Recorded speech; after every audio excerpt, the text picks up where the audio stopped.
Printed 4 bit 2's complement format 4 bit 2's complement format లో మన దగ్గర 4 నెంబర్లు ఇచ్చారు, n1 n2 n3 n4. ఈ 4 నెంబర్లని ఓవర్ఫ్లో ఇప్పుడు occur అవుతుంది అంటే 4 కండిషన్స్ ఇచ్చారు, ఇందులో ఏ కండిషన్ లో ఓవర్ఫ్లో అవుతుందో చూద్దాం. ఓవర్ఫ్లో అంటే ఏంటి?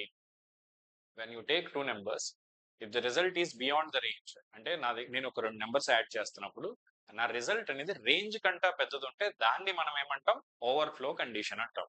సో ఫర్ ఎగ్జాంపుల్ ఇక్కడ 4 బిట్ అన్నప్పుడు, ఒక్క నిమిషం, ఇక్కడ మనకి ఏం చెప్పాడు? 4 బిట్ అన్నాడు అంటే రేంజ్ ఎంత వస్తుందంటే -2^n-1 నుంచి 2^n-1, అంటే -8 to 7.